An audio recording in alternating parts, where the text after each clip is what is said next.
All right, what's our let's pivot here. What's the housing provider tip of the week?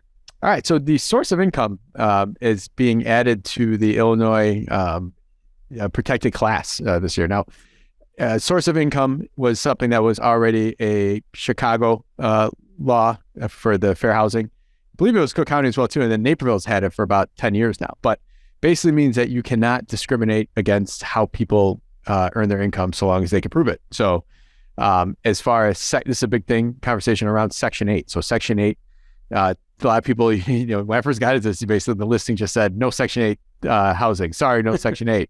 And that is something you cannot do. Like that is, you're just asking for trouble if you even talk like that. So, across the entire state as of January 1st, 2023, you can no longer just simply outright say, I will not rent to Section 8 or I will not rent to somebody with maybe a different subsidy, or maybe their income is coming from not just subsidies, but maybe it's alimony, or the one that's a kicker that I do struggle with, but this is the reality of it, is unemployment. You can't even, you have to count somebody's unemployment towards their income as well too, so long as they can prove it. So these things you got to keep in mind. And I actually invited on, and they replied back to me onto the show here, is more of a tenants' right organization down in the south suburbs that I'd love to have them on, and we could ask them these tough questions and at least hear it from their point of view. So, but in the meantime, source of income, make sure you're not discriminating.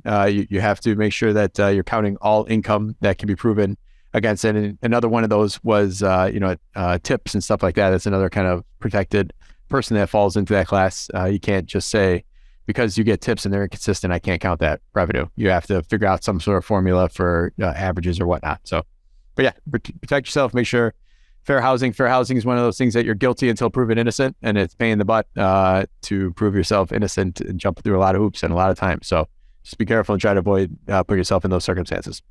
Yep. Hey, so just one quick thing there, because this is going to come up as hopefully this will help at least one of our listeners. When someone calls you and says, "Do you accept Section 8?" The answer is yes. We accept it as income, just like we would any other income. We still have the requirements of, and whatever your requirements are for market, 650 credit score, 2.5 times the rental income. That is the answer. You can't just say, "Oh, I don't know." Like, you have to be very clear. Mark, I'm sure it's happened to you multiple times. There's people just calling to catch you.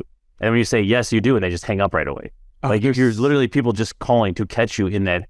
And now you have a legal thing on your stance when you're not even, it's just, I don't want to say it, you just didn't know any better. Yeah, the secret shoppers are out there. That is the answer. The secret shoppers are out there. Some of the secret shoppers work for attorneys. Some of them work for the tenants' rights. Some of them work for IDFPR. So be careful on all aspects of license law or fair housing. All right, cool. All right.